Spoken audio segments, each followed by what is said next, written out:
All right, it is March 13th, almost about 11:30 in the morning. We are coming from the PBA offices. We're doing another in our series of podcasts. Our last one, by the way, with the Chief, so far has been our most popular. It got close to 600 downloads, which is really good. And I expect this one to actually be even better.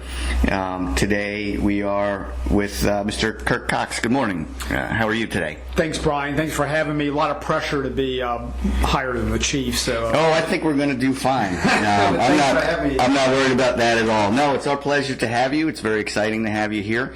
You're in the midst of a campaign, I guess, for governor, for the primary. How's that going? It's going very well. We're crisscrossing the state. We'll be in Virginia Beach, Chesapeake, and Suffolk the next few days. And so we're obviously trying to recruit delegates to our May 8th convention, but it's going well. It's fun to get the message out. I've had the privilege of being in the Virginia General Assembly for 32 years and was able to rise to majority leader and speaker. So just talking about a lot of key issues. I know we'll talk a lot about law enforcement today, which is certainly one of probably one of my key priorities. Right.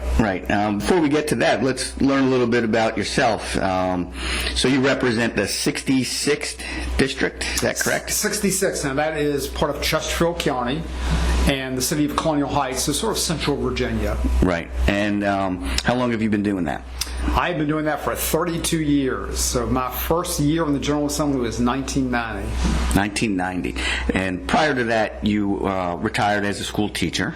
I did, and the beauty of Virginia is, and I think a lot of people know this, we're a citizen legislature, so everyone has their regular jobs. And so I taught almost the entire time I was in the General Assembly. So I laugh and say we have doctors, businessmen, we have a cattle farmer, and that's the way it should be. You bring a lot of different perspectives. And what ages did you teach, and what was your subject? I did the first 5 years middle school, so I did mainly 7th and 8th grade civics. And then for 25 years, I did high school, 12th grade U.S. and Virginia government, and I was a basketball and baseball coach.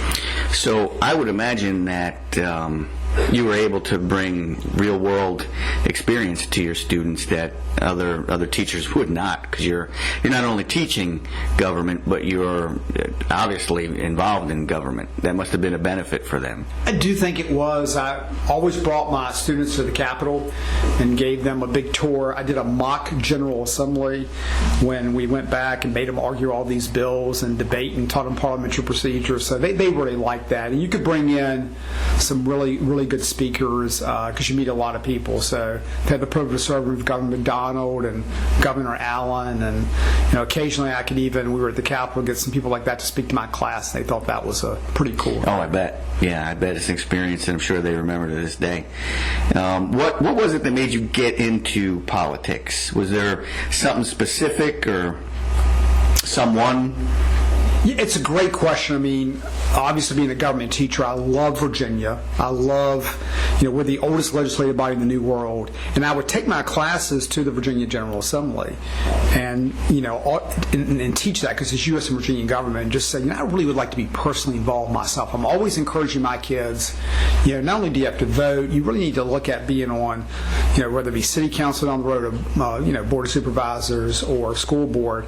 And I felt like it was a really good fit for me. You could do both, which was essential for me. I wanted to be able to teach, and once again, you can have so much effect in state government. Sometimes when you go up to Washington, you might get one bill passed in 5 years, and Virginia is totally different. You can really get things done. So I focused a lot on K-12 public safety. Did about 100 bills dealing with veterans. Mm-hmm. So that was a real love of mine. And of course, veterans are very big in this area. But of course, so it really allows you to really affect some change. Right.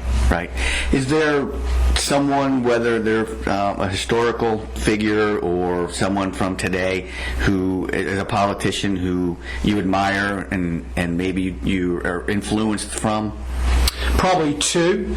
Ronald Reagan was one of my That's the most common that I hear for sure. Favorite presidents, and I actually got to meet him in the 1980s. I was working a governor's campaign, so I got to meet him. And Margaret Thatcher, I got to meet Margaret. She came and spoke to the Virginia General Assembly, and I got to have dinner with her. Well, and obviously they were contemporaries. That's amazing. And they were friends, and so those are probably my two political figures I admire the most. Right. And so you said you also coached. Was that through the school system or outside the school system? Both. So I was a JV basketball and baseball coach. I really wanted to do varsity baseball and basketball, but we're in session January and February, so that's where it takes that out. I had 4 boys, all who were big into sports. They're in their 20s now, so I coached all their teams, so especially baseball. Did a little bit of soccer.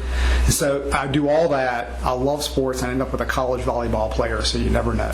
So, and I saw on your website that you are a Yankee fan. Yeah, that gets me some votes and loses some votes. Andy's giving me the thumbs down. Well, Andy, see, I'll tell you, I am a huge Yankee fan, and Andy knows that as well. I'm from Jersey, so it was either the Yankees or the Mets, and in my household we were Yankee fans. Andy likes to say he's a Red Sox fan, but he's also a Braves fan. But I think he likes anyone who's beats the Yankees. Although I've gotten him to go to Yankee Stadium. Who's your favorite Yankee player? Well, we're number 7 almost my entire life, Mickey Mantle. He's the Ronald Reagan of that answer. He's iconic, so I loved him. And then probably after that, Thurman Munson. I loved Derek Jeter, probably in the more modern era, and Ron Guidry, Louisiana Lightning. Yep. So they're probably my favorites. Yep. Obviously, the Mick. I grew up. My father idolized Mickey Mantle, for sure. He wore number 7 when he played.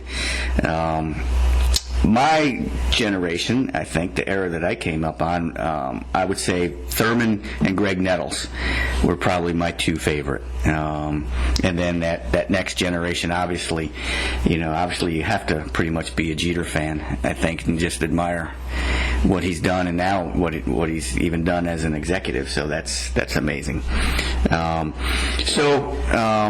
Sports. What other hobbies or interests do you have?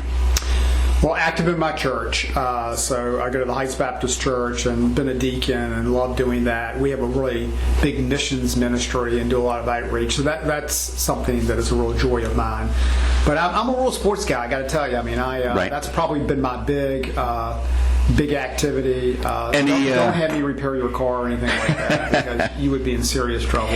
Any picks for? I don't think I can say because they have a trademark. I don't want to get sued. But any picks for the basketball? I probably got to go with Gonzaga. I think they've had a pretty special year, and I've had my boys go to different schools in Virginia. From Longwood to JMU. I've got one at UVA now, so I try to. And of course, I've always loved Tech too. I try to root for them a little bit because he's in his 4th year. He's there, but realistically, I think Gonzaga, to me, finally has the right mix. Yeah, I guess they're the favorite. I think they are. I think they are. Right. I think, unfortunately for UVA, they're in their region. Right. So you get to Richmond. What do you think the thing is that you've been able to accomplish in Richmond that you're most proud of? I'm sure in the time that you've been there's probably dozens of things, but what comes to mind? I would say my veterans legislation. I put in the Virginia Wounded Warrior Program. I was pretty instrumental in the Virginia Values Veterans, which helps transition veterans to jobs. I've done a lot of work in that area where when they serve in the field as a corpsman or medic, they don't have to come back and they can skip various steps.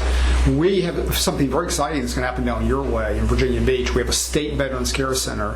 Cabacoy Jones is going to open in 2022. I worked on that since 2006 with Chris Dolly and some other people. So it's just fun seeing things like that. They're state of the art. They really treat our veterans well. I was able to chair the World War I, World War II Commission. We had 90 World War II veterans come to our opening ceremony. No kidding. And it's and that probably be the biggest collection of World War II vets ever assembled again. Sure. And so I had a lot of honor doing things like that. I was with Mike Pence in Bedford for the anniversary of D-Day, and of course Bedford was famous for the Bedford Boys. So that those types of things, I really love that. So worked really hard on that. And obviously, a lot of K-12 issues and higher ed affordability has been big for me. So we were able, when I was speaker, to freeze college tuition and try to be very supportive on pay, especially for law enforcement and teachers. Right. Well, yep. And we will absolutely get to that at some point for sure, as we typically do. David in the background is laughing. He knows we'll get to that. So when I took a quick glance at your website, you had like everyone does, you had a list of issues. And tell us what your website is so people can learn a little bit more about it. It's really easy. It's KirkCox.com. There you go. So you can go to that, and it has hopefully a whole full array of what I've done in all these different areas. Right. So you had a list of issues, as everyone normally does, and I pulled some out of there, and if you don't mind, maybe we can get some feelings on there. And I guess in no particular order, although I am saving one for last, but I guess the rest have no particular order.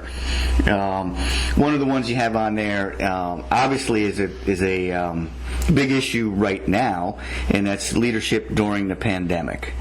How do you? I would assume that your assumption is that not doing so well, and that you could do better, and that it's probably failed. I don't want to put words in your mouth, but that's my assumption. So give us some thoughts on that, and I'm sure I'm going to probably agree with you. No, I think our leadership, we have one-party Democrat control right now, and both in the legislature and the governor's office, and we've really been a failure in Virginia. If you look, and don't listen to Kirk Cox, look at the rankings. So go back to April, when testing was absolutely key to try to figure out this pandemic. We were constantly in the bottom 5, 49th often. Then it came to opening our schools in July, something I feel very strongly about, because especially as a senior government teacher, can you imagine missing your entire senior year? Or you're a third-grade inner-city kid, and you're 6 months behind in reading. And we came up with a very comprehensive plan I put out in July of how to open schools. And I never said it would be easy, but it was doable back then. And the governors had no interest in that whatsoever. So we see tremendous psychological effects from that. I know y'all see that. Oh, we do. In the mental health field, et cetera. I mean, you deal with that. I can tell you now, and Andy knows, because we work the same job. I've gone to so many homes. And I've talked to so many kids, and they're just depressed. They just want to be around their friends. They want to get back to their routine, and they're missing out on opportunities and experiences that, even at a young age, they know they're never going to have that opportunity again. And I can't imagine. We're talking about youth sports and school sports. I can't imagine, because I played baseball through high school, and I can't imagine that lost opportunity. And I knew when I got out of school that was it for me. I was done. But at least I had my time, and can reflect back on that. I don't yourself, know. when you hang out with your friends even today, it's a lot of those baseball memories and those teams you played on, or if you were in the band or on the football team. That's what you just cherish those. And to your point, I had 4 boys who were, very, very active. And frankly, my third, who went on a limited scholarship for volleyball, we're in Colonial Heights. Volleyball coaches don't come to Colonial Heights a whole lot. So if he doesn't get to play his junior and senior year, it changes his dream. You want to do 1A volleyball. So, and you have so many kids with this choral or whatever it is. And I always say, too, as a teacher, it's really interesting. When you had your class there, you could pretty quickly sense when things were going wrong. I don't know how you do that on Zoom. And, I know we'll talk about this a little bit, but even your, whether it be your SROs, your school resource officers, et cetera, just that whole experience of those kids, they've just lost. There was a very moving testimonial from a senior from Page County, and she talked about how she worked so hard in her senior year, she was going to finish it off, and it was all gone. And her friends just, you can't get that back. Well, and then it makes you wonder how many kids you're going to lose who were on the fence, and maybe they were thinking of dropping out or whatever, but they were on the fence, and that was taken away from them, and that decision was made for them. I'm not going to go back now. I've been out too long, and in all honesty too, I've spoken to teachers. I spoke to one teacher who was a special ed teacher at a high school in Virginia Beach. And I wasn't there for this particular reason, but she was almost in tears and recounting to me how much she missed her children. And then it makes you think about, well, how are the parents? It's hard enough to homeschool a child, but someone with special needs, how are the parents equipped to that? And we're clearly failing the children, the student, in that aspect by doing this. I did the special needs bus duty because we were a specialty school for severely and profoundly disabled kids. And the neat thing about my school was that we had seniors volunteer all the time with those kids, eat lunch with them, and we had a great relationship. And that's, for those kids, that was very, very special. Sure. And I think they're maybe more impacted than any other kid, which is really, right. And they're cool kids. They were special kids. And I see now we're the regulation, I guess you would say now, for social distancing in the school has gone from 6 feet to 3 feet, which seems to be very random to me, because I think desks are pretty much 3 feet apart the entire time. If I remember, I haven't been in school for a while, but I think you're about 3 feet away anyway, so clearly we probably could have done this from the start. I think we could have, and now we need to address the learning loss. So I've been very specific on, we got to figure out exactly where kids are. Are they 3 months behind in English and math? Are they 6? We need intense tutoring. For some kids, one-on-one. For some kids, group tutoring. And so no matter what your zip code is, we got to get them back in school to make up for this learning loss immediately. So that would be a priority for me as governor. Right. Well, and that's what I was going to ask. How would a Governor Cox have handled this? Or I know that a lot of it was on the fly, so we have to understand that it's something that nobody really faced. But I think really we could have. What was missing was kind of reassessing where we were. But what do you think God forbid we find ourselves in this position again? How do we fix what we've learned went wrong? Well, let's take schools, for example. So back in July, to your point, I just didn't say open up. I had some very specific pieces, liability coverage for the school systems, working really hard with the school nurses and contact tracing, working with VDH, with Virginia Department of Health, put things in place to go ahead and get schools back. My school was very creative. In high school, they finished at 12:30 and the kids took a bag lunch home the first 2 months. And so you can do smart things. The whole problem with the governor was it wasn't a matter of let's problem solve. It was we're not going to open under any circumstances. Instead of saying, hey, this is a challenge we can meet. And I think we saw that with businesses. I know down in Virginia Beach, I have 2 boys that run ocean lifeguard companies.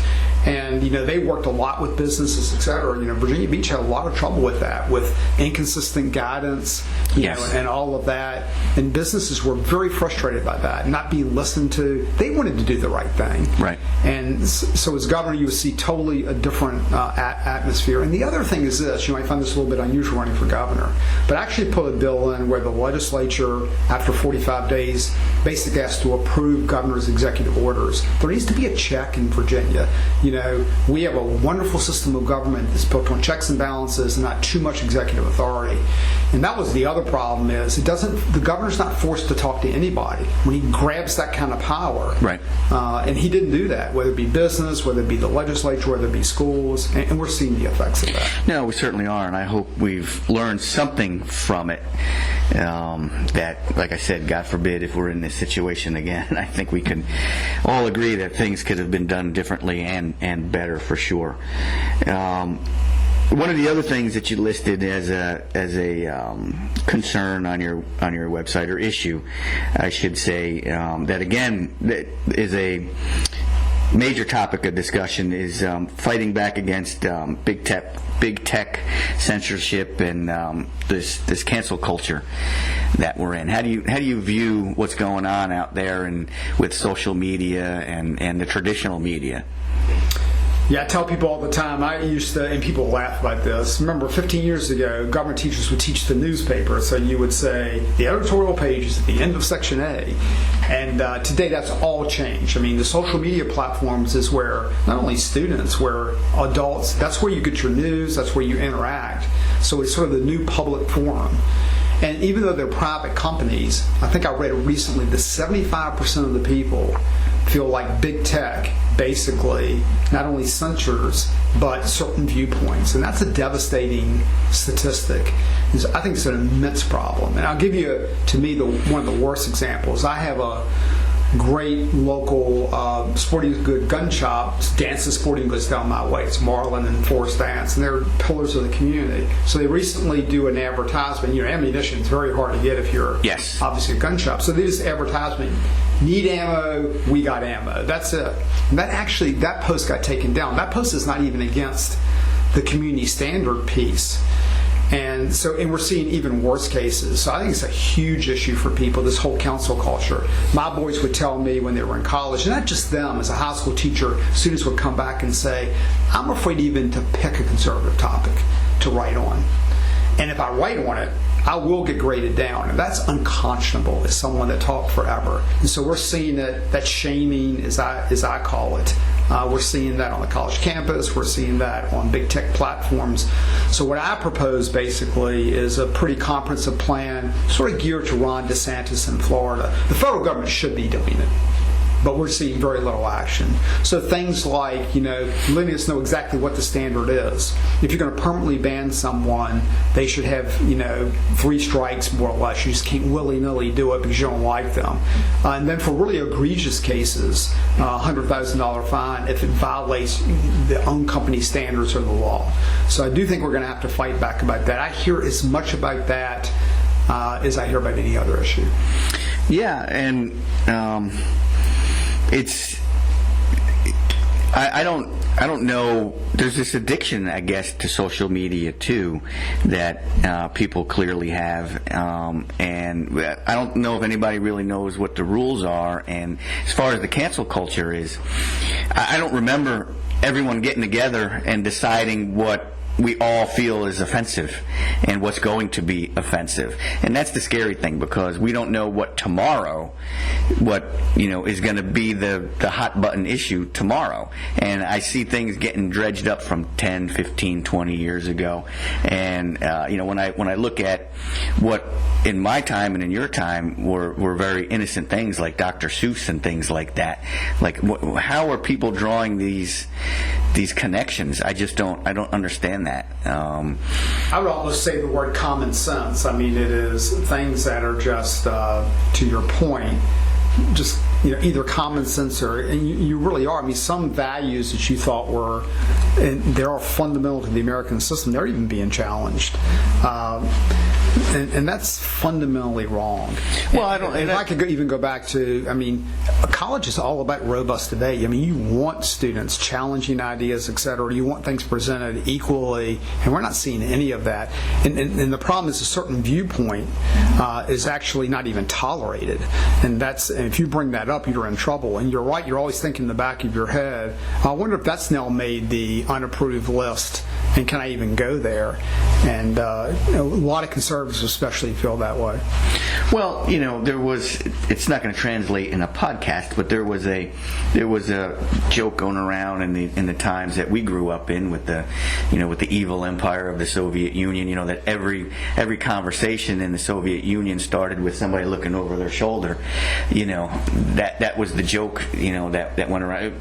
True, but I feel that's where we're at now, because you don't know, and it's not like people are trying to be offensive, but you don't know what is going to be taken as offensive and used against you, and that's what it seems to be. And it seems like it's clearly just one side. When the other side does it, it's, let's look into this and take our time and let's have a debate about it. But then there's the quick kill if the wrong person or the wrong group says it. Yes, that's sort of the shaming. It shames you into not even being able to discuss that. And you're right, it tends to be on one side and one side only. And here's the problem with that also. Let's take it head on. So if you're a liberal or progressive, you know, I told my kids, it's like, you got to be able to defend what you believe in. They haven't had to defend it their entire life on the college campus because that discussion shut down. So they end up with a person who's never really had to rigorously defend, which is good, what they believe. Why do you believe it? Factually, why is that true? Why? You know, that just seems to defy common sense, what you're saying. And they don't want to have that discussion. I think that's the problem. They don't want to be challenged. They're right. So it's this arrogance that we see, which really disturbs me. Right. And in all honesty, I think we should have kind of seen this coming, because I think it may have started in our schools with, you know, there is no wrong. You know, we've kind of went down that road, and it can be traced to, you know, 20 years ago, where, you know, there was an equivalency. There was really no wrong answer, you know, or no wrong opinion. So everyone gets a trophy. It was right. Sort of the sports analogy. Right. And if there's any pushback, then people kind of freak out and don't know how to defend their position anymore, and they just resort to kind of name calling. Well, you're a fill in the blank, you know, and therefore my argument is over. I think that's where we've gotten. There is truth, and that's very important thing in life and belief and faith. And you're right. I mean, this sort of moral equivalency is very, very disturbing. Yeah, and I know people will never get off of social media, and it's, you know, for some people it can be very destructive. But I would like to see like a good month where everybody said, you know what, nope, and just send that message. You know, we can do this if we wanted, and here's the effects if you're only gonna listen to one side, or you're going to be the unappointed censor. You know? No, social media lends itself too much sometimes, where you can sort of in an anonymous fashion just, you know, say things, frankly, that are, you know, to your point, that are very, very one-sided, and you never have to debate those. Well, even in the old days of TV, I remember every TV news, the local newscast used to kind of end with a message from the editor, and then, you know, either that night or later in the week there was the counterpoint. You know, so they shared both viewpoints on things. Well, years ago, William Buckley, the famous conservative, and Daniel Patrick Moynihan, the famous liberal, would go around the college campuses, I think, and just debate. And they were good friends, and they had the conviction of their ideas. And now we see, if a conservative goes to a college campus, if they're the least bit outspoken, they get uninvited. They get uninvited, or for sure. If they're lucky, there's almost a riot almost ensues. And so, right. Totally different concept. Yeah. If it's an opinion that's counter to mine, I guess they feel they don't need to theirs. They don't feel like they need to hear it. We talked about the helping veterans, which was also on your website. Another one, and I gotta tell you, you hit all very, very hot button issues. Defending the Second Amendment. Clearly, that's constantly under attack. I think I read, and correct me if I'm wrong, but you're a member of the NRA, or I've gotten a lifetime A rating from the NRA, lifetime, 100% okay. from VCDL. And what goes into getting a lifetime 100%? They judge you on various issues, and that would be, you know, you have so many bills up, whether it be assault weapons ban, whether it be, you know, reciprocity on concealed carry. So it's a lifetime. We generally, I would say, you have 10 to 20 pretty key Second Amendment votes every year. So, and the good thing for me is over a 32-year career, so I think I've been very, very consistent. And, you know, it's so important from a constitutional standpoint. I mean, we know that that's how you stop tyranny. If you look at whether Fidel Castro's Cuba, the first thing he did was go after your gun. You see historically those tyrannical regimes do that. So it was, purposely a key constitutional underpinning, and then of course for sportsmen, etc. But to me, to some degree, all the other rights flow out of that right, and so it's a fundamental tenet of the Bill of Rights and what we believe. And there is a totally different worldview now on the other side. I mean, there always was a slight difference, and now you see a totally different worldview. And that's very, very disturbing. And just a total misunderstanding to me, not only of the Second Amendment, but just what sportsmen and women do, etc. Right. Do you shoot yourself? I do some shooting myself, yeah. Do you own your own weapons? Or? I'm lazy. I generally go borrow. You go borrow? That's fine. I laugh. I have so many friends that have so many. I have a lot of friends that have shooting ranges, etc. There's one down in Sussex I go to a lot. So. Nice, very good, very good. Yeah, and I agree. I think I think there's it's. Guns have been made to be the boogeyman. I think people need that. It's ironic, and I guess I might be jumping ahead a little bit here, but it's ironic that they're blaming the guns, but letting the prisoners out, which seems to make zero sense to me. It's a revolving door for the parole board. So if they were concerned about guns, maybe keeping the people who misuse them in prison may be the way to go.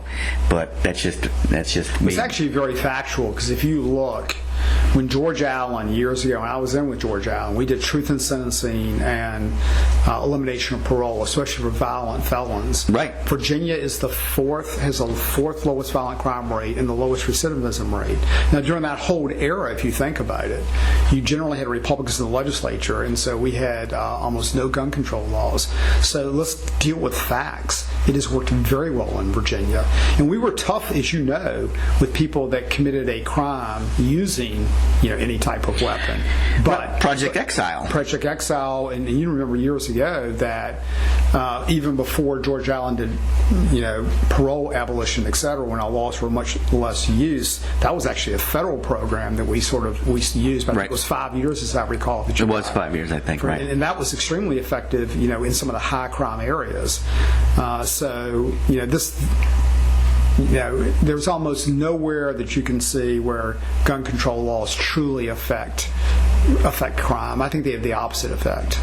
No, I do. I agree, and when I came on, Project Exile was going full steam, and I remember our department working very closely with the ATF and state police, and even the FBI. And if we got a gun off the street, those were the first people that we were calling, and then they were screening that case to see if it was anything that they wanted. And I don't know, just to guess off the top of my head, it seemed like maybe 7 out of 10 times it would lead to federal charges. And when we did, you got deeper and deeper into who the person was. There was drug charges and all these other habitual crimes that they were committing, and they were gone, and then the parole. So I think we're returning to the 70s, and it's very disappointing, because the people that are passing these laws, bringing us back to the 70s, are old enough to know better, and some of them passed laws to get us out of that era, and we're just repeating the same mistakes, I think.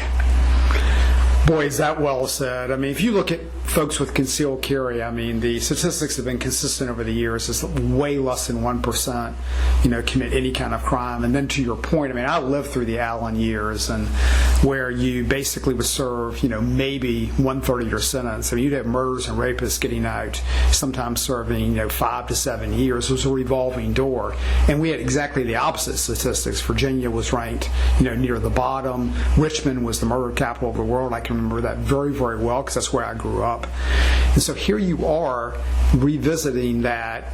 It's so frustrating. It hasn't been that long ago that you would implement policies that would take you back there.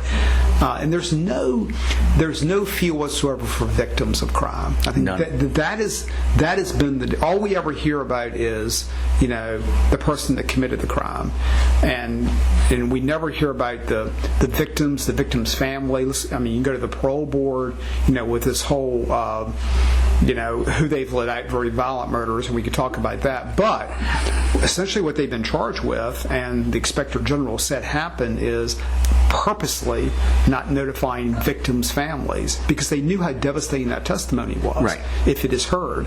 And not even turning off the notification of victims' family, not notifying prosecutors, etc., deliberately, and then breaking the law. Yeah, thank you.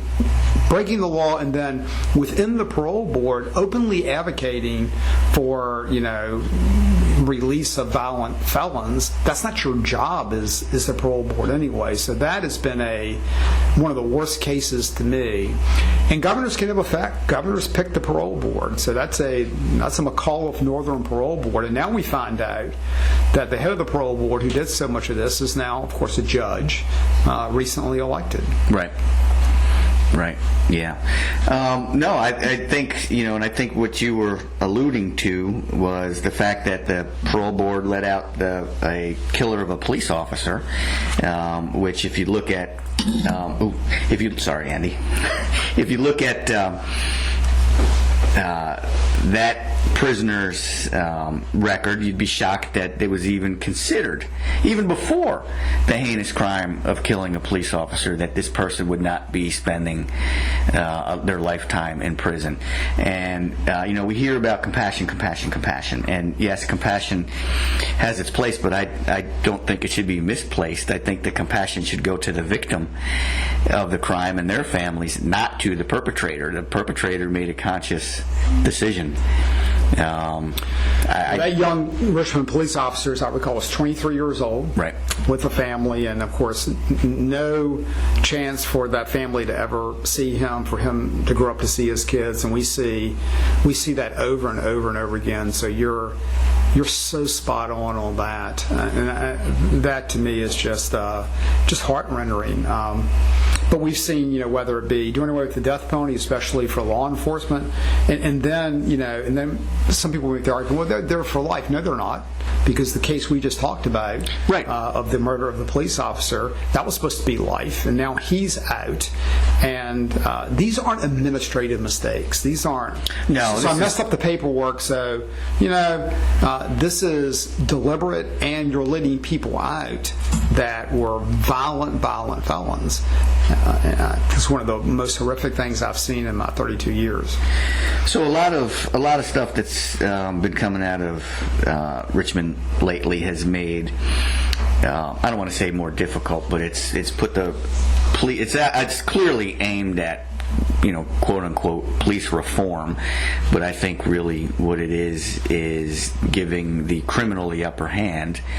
A lot of the stuff that's come out over the last year has really handcuffed the police officers, and most specifically the officers that are the uniformed officers that are out there trying to do their jobs. A lot of it with what you can stop for and arrest for, and the decriminalization of marijuana and things like that. What do you see as this police reform? Do you believe they're going in the right direction, the wrong direction? How do you push back against that? I think absolutely the wrong direction. We had a special session last August that was supposed to be to close about a $2.3 billion hole because of COVID in the budget. We spent the entire first special session, should have probably been a 20-day session. We spent the entire first 40 days on nothing but anti-law enforcement legislation. We didn't even talk about the budget. And it was and some passed, some didn't pass. Everything from qualified immunity, which will allow you to sue a police officer at the drop of a hat. So here you have someone, depending on where you're at in the state, but but you might be starting on from $35,000 to $45,000 a year, and now you can lose your livelihood, your home, etc.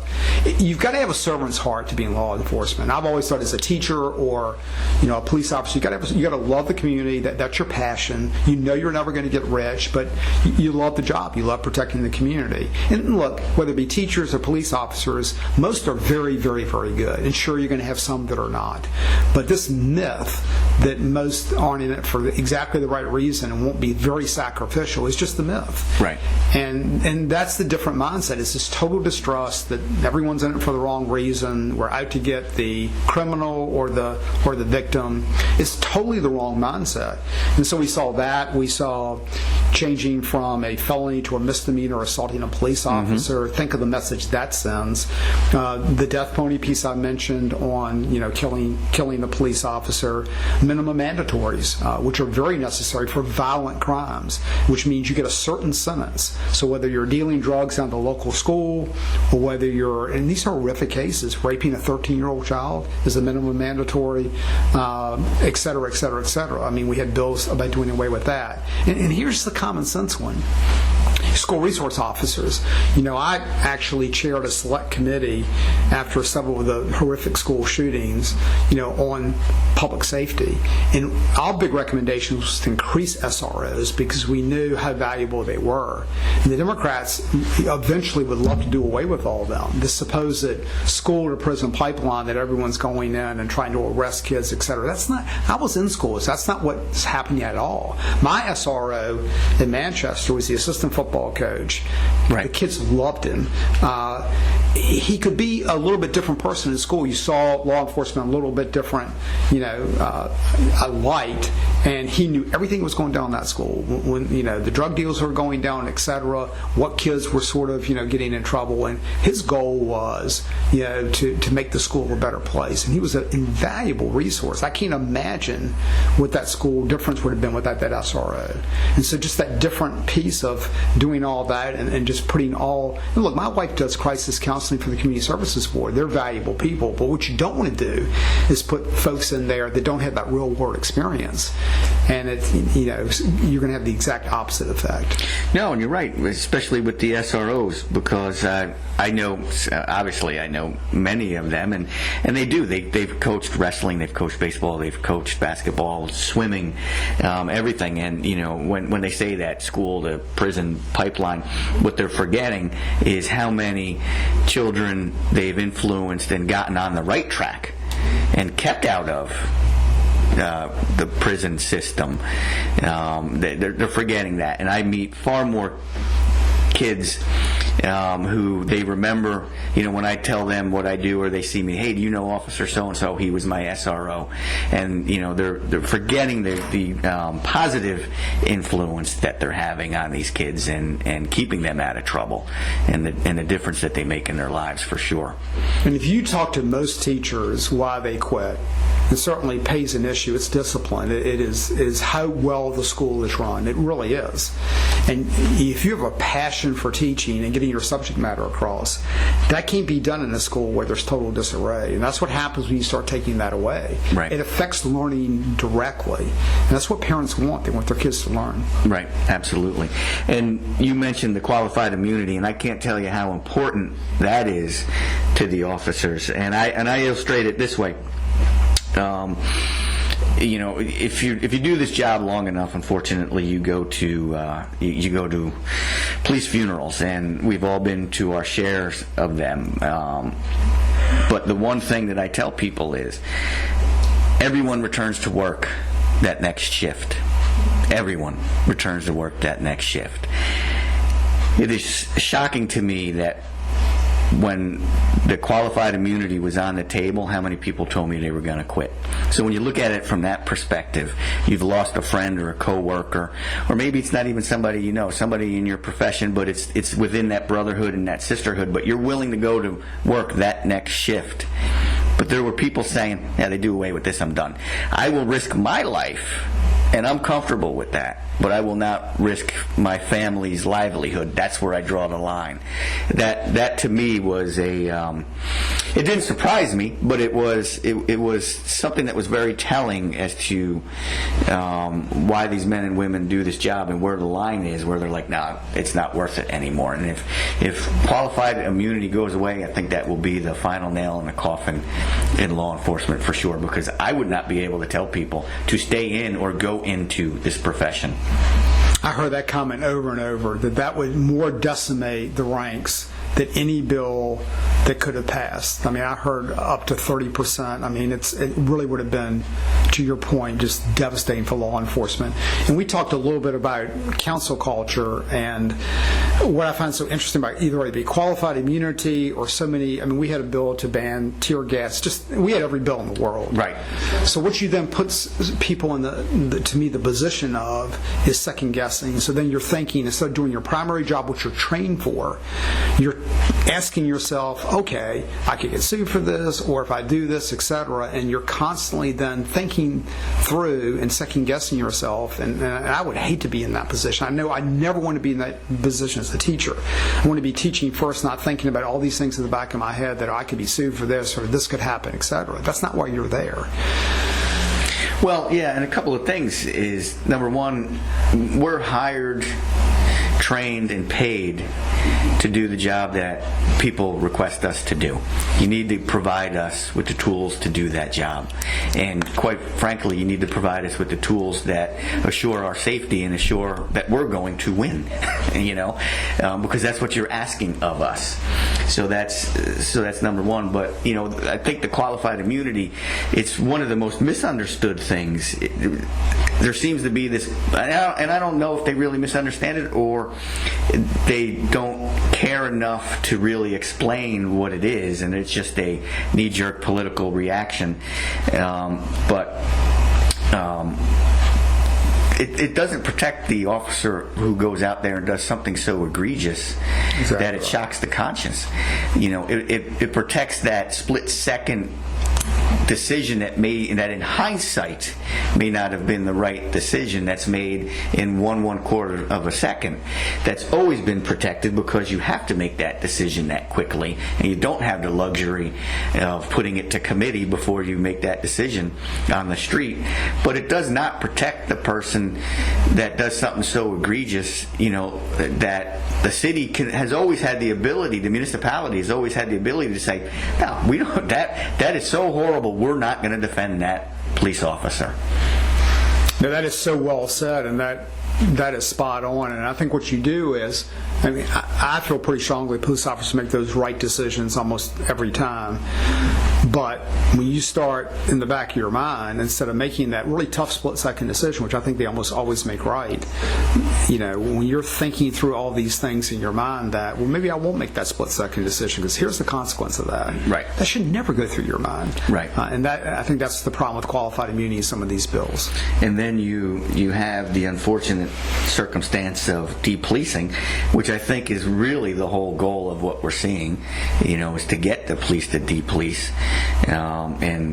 Fortunately, the men and women that do this job, I think they realize that that's the goal, and they're still showing up for work and still doing their job in spite of, the playing field.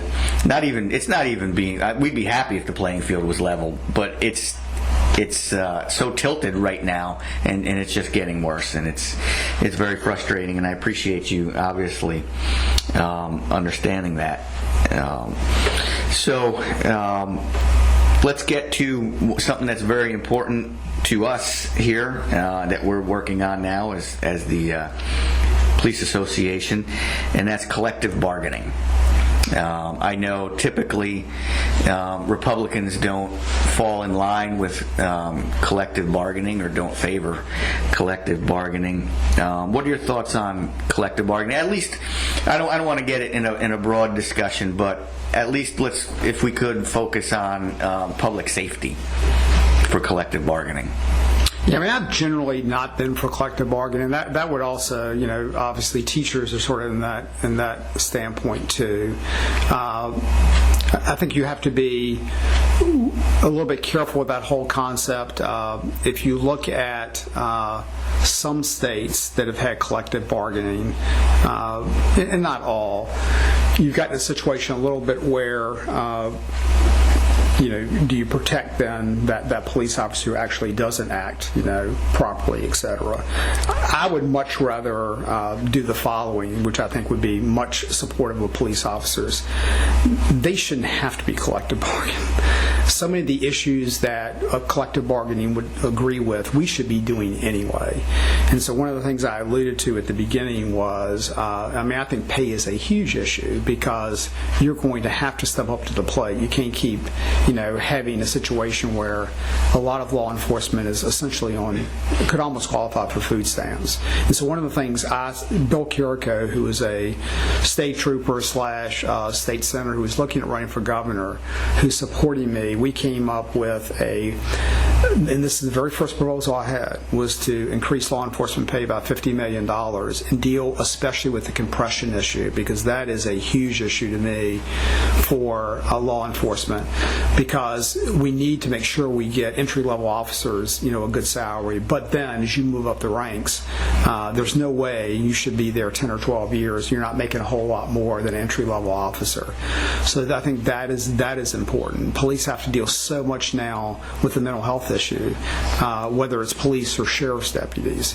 I think we've done very little, obviously not enough in that realm. And then we have some unrealistic laws in that realm. I mean, there was a big push this year, you might have heard about, that basically would have not allowing the police officer to be the first person into that mental health crisis. You would actually send the community service board or the crisis counselor in, which I think would be absolutely detrimental. So I've also proposed the first 100 days to have a whole focus on just law enforcement in general, and that's from equipment to shooting ranges to making sure things are up to standard, etc. So I think a lot of things that have happened recently is just because we have not had a single enough focus on giving law enforcement the tools they need to get the job done. Well, that's an interesting way to look at it. And when you say that you would address things like compression and the pay, you're talking beyond the state police? Yes, because the way, it's interesting, as you know, it's beyond the state police. It would need to include local and sheriff's deputies. Now, we have, and those formulas get a little bit complicated, but we do have, for example, sheriff's deputies, I'll start with them. One of the problems we have right now with them is we have a comp board system that you have some localities will supplement that pay pretty heavily. In a Fairfax County, you get into Southwest Virginia, they're making $33,000 a year. So in that, the way that our funding formula works is we can give support to state and local, and obviously, and we also have 599 money. And 599 is a pot of money that is supposed to go to local police. It's become too amorphous. In other words, the money has become too much of a catch-all. That was originally intended for police. So we need to tighten up the parameters on 599 money, making sure that's fully funded, and making sure we handle all three, because state police are very important. They're our signature flagship. But having said that, you have tons, as far as numbers go, of local police and sheriff's deputies. So I would say all of those pay issues have to be addressed across the board, and they can be. Well, that's I wasn't aware of that, and that's a very interesting concept. And David, we need to stay on top of that one. I like that. That's good. You made me forget that you're not in favor of collective bargaining. But you also mentioned something that I think goes hand in hand, which is the mental health. That has been, in my time, and I guess really within the last, I'd say maybe 5 years or so, that is the responsibility to the patrol officer, and I'd say it's across all jurisdictions, but speaking specifically here in Virginia Beach, the responsibility that we now have taken on in mental health, I think without exaggeration, I would say it's probably close to 80% of what we do at this point. So would you, and the CIT system, which I'm sure you're very familiar with, which we all think is a good system, but I think we need to figure out and supplement that operation a lot better. Again, because here in Virginia Beach, I say it's easily 80% of what we do, and I think one thing that we really need to take a look at is how to better fund that and get a better working relationship with the police department and the mental health, with like maybe co-response, that type of thing. And you said your wife is she a social worker?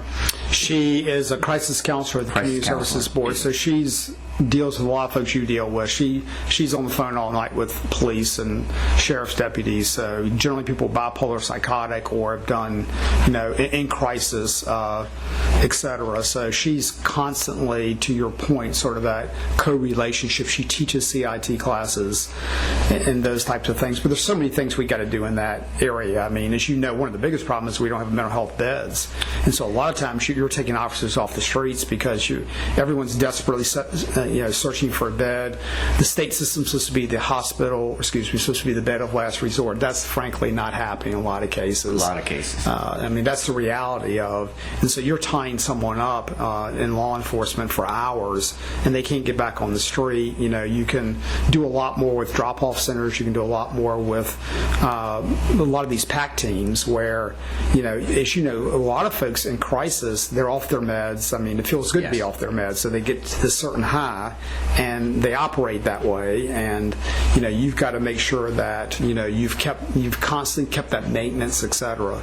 And so there's a lot we can do in the mental health field there, but we can't do things like the whole Marcus Alert piece we had in Richmond, where you had someone tragically killed, but he was very, very, very much in crisis, and the reaction of that was sort of pull the police out of the whole operation. And then to me, you've had the worst effect, because then you've put those crisis counselors on the front line. Right. They'll tell you they're not equipped to do that. They don't want to do that. Right.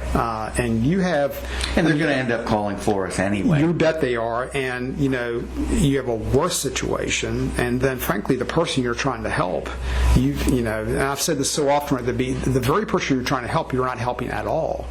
And you have the skills with that training that are very, very important in that situation, but there's just not enough support. The system is broken. A lot of those things need to be worked on.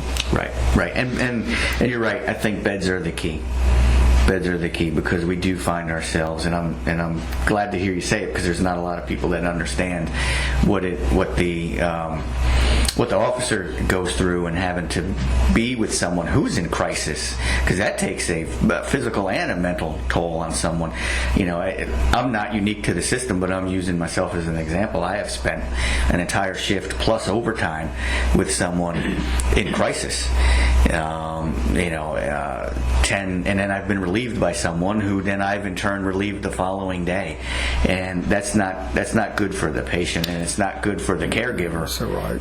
It's not good for the folks at the hospital. None of that it's not a good situation, and I think beds are absolutely one of the keys. I mean, you're right. These cases go through several shifts often. I mean, it's just not a good situation. Numerous times we've been with people for the 72 hours, and the paperwork is run out, and then what do you do? What do you do with this? Exactly right.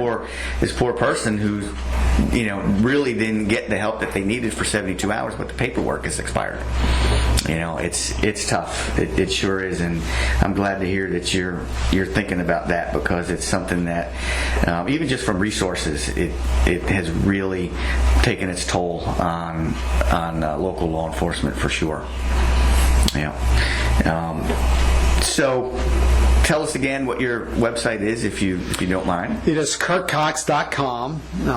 Please go to it. I think it has a lot of information on what I've done on these various issues. And one that we didn't mention, that also, because that probably goes along with the collective bargaining issue a little bit, is some of the presumptions for both fire and police, and I have been supportive of some of those bills this year. So right, and I understand that COVID is now COVID is probably the one that we had this year. Yeah, is now a presumption. Oh, you know what?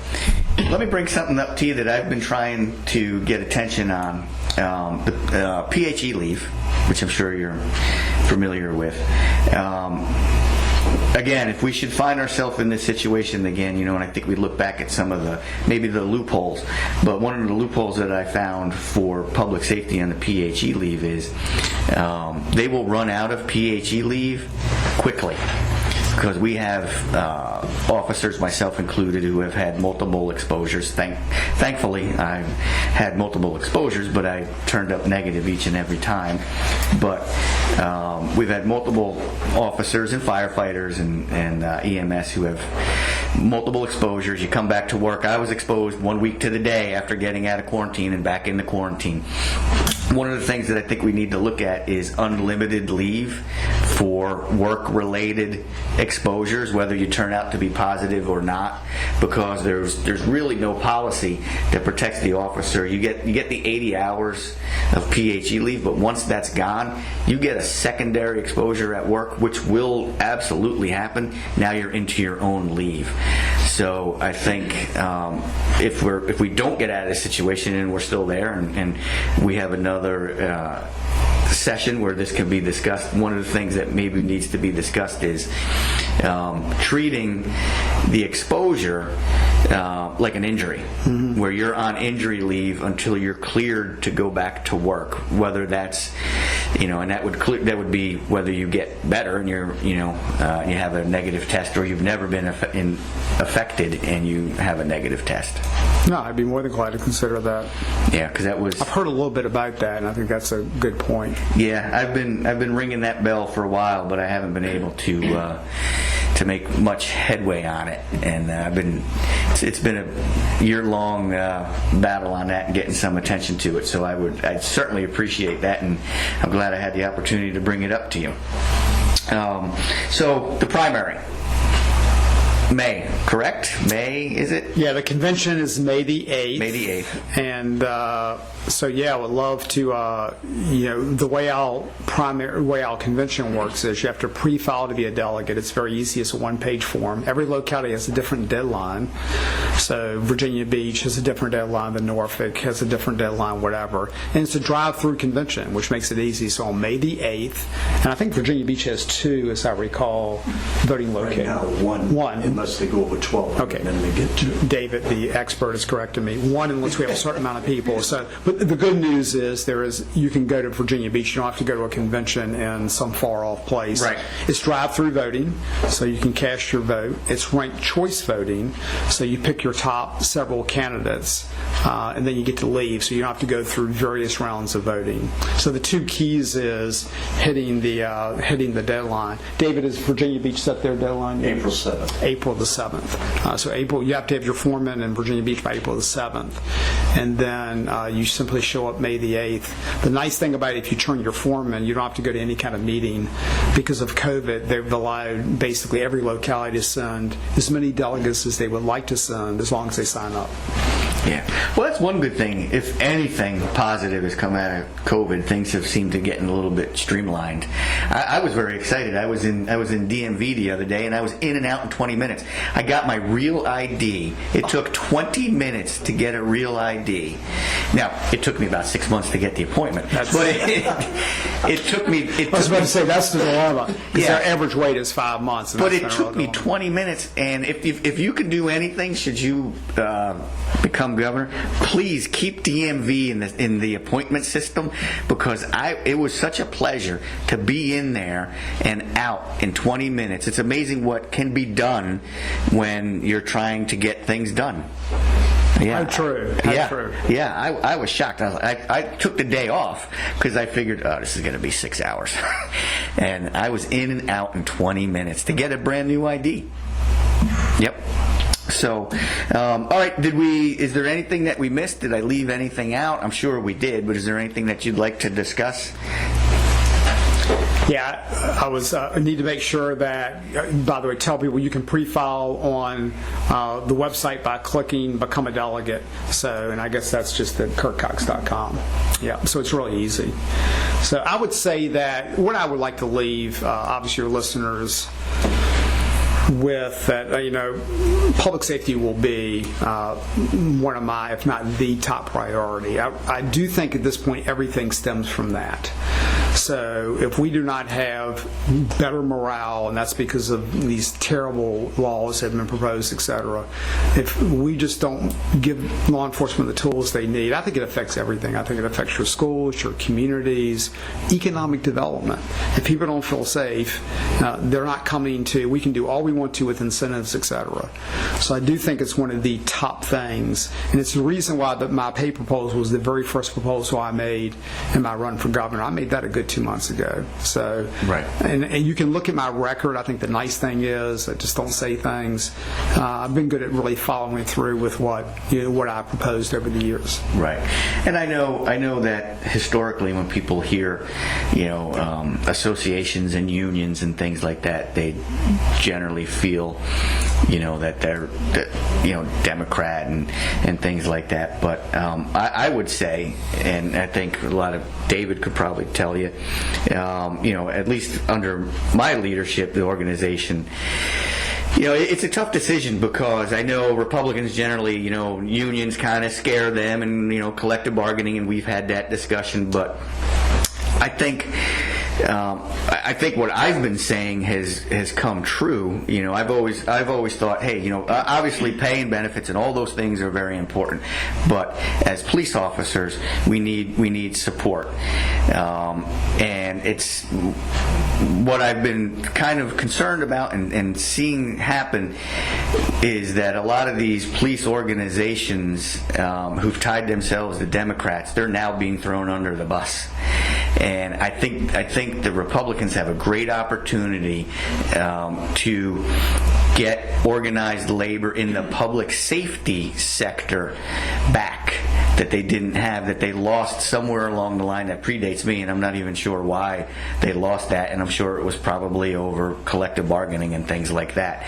But I think that there is that opportunity now, because if you look at our organization, IUPA, who we belong to, they've come out and they've endorsed Republicans in the last two presidential elections and all that, because they've seen what's begun.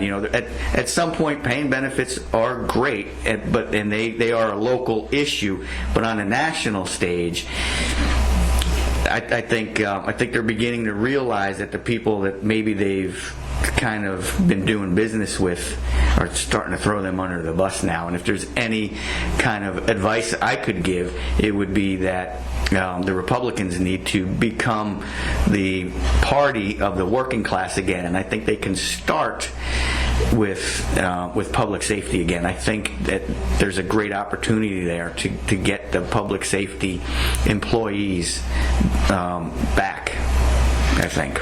Well, I love your admonition for us. We do need to become the party of the working class because they built America, and I think you're seeing Republicans very, very much move that way and have a tremendous appreciation for public safety and what you do. So if I can leave you with anything, it's just a thanks. Yeah, and that was not to imply that you're not. I think it's the perception. The perception was always there that, but yeah, the one thing that, and Andy could tell you, the one thing that I didn't want to do was, and still don't want to do, is sell out really to the highest bidder and then be thrown under the bus by those people just because they gave us the best deal. It's tough for public safety because we're being pulled in two different ways. I tell people all the time I'm jealous of the firefighters. They have one issue: paying benefits. we have paying benefits in the and what we're seeing. You got a whole host of issues. Yeah, we got all those other issues. So, well, I thank you, and I wish you luck. I know you're very busy, so we've been here a little bit over an hour, and I thank you for your time. And hopefully we'll be able to speak again. Thanks, Brian. I really appreciate the opportunity. Andy, thank you too. And so it was a great opportunity for me, and I'll end with Go Yankees. Yeah, you hear that, Andy? Your Red Sox are going to finish last again. Go Red Sox. Bucky Dent. Oh, that's...